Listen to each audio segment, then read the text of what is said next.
cudownie, już się lubią. Ho, jednak miałaś rację. Dzięki. Zaraz, wątpiłeś? Spike, pilnuj Flary, a ja zajmę się całą resztą. Cześć, Pinki, jak się masz? Odbieram babeczki dla chorych. Umiesz coś zrobić na przeprosiny? Dobrze, oto one? Oczywiście, że umiem. Masz jeszcze tę listę ulubionych przysmaków wszystkich kucyków? Jest w mojej tajemnej piwnicy. Zaraz będę. Muszę ci powiedzieć, że jesteś naprawdę super. Przysmak cherry Lee? Jestem świetna, wiem.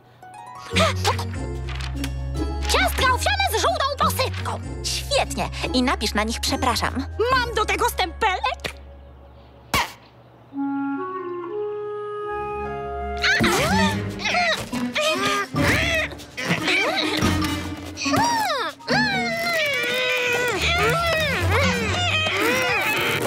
Hej, maluchy, nie bijcie się. Czekajcie, może jest jeszcze jeden.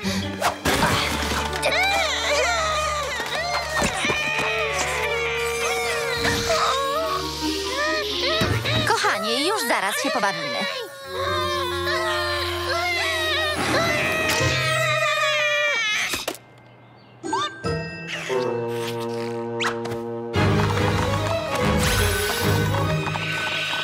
Sprzedawczyni w sklepie z zabawkami. Strucla jabłkowa z karmelowym sosem.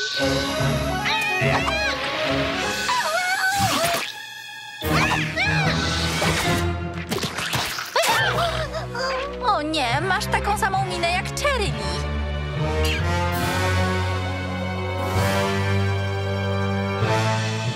Pinki, a jaki jest twój ulubiony przysmak? Pizza z lodami. To zamówię 3. Mówiłem, że znajdę drugi.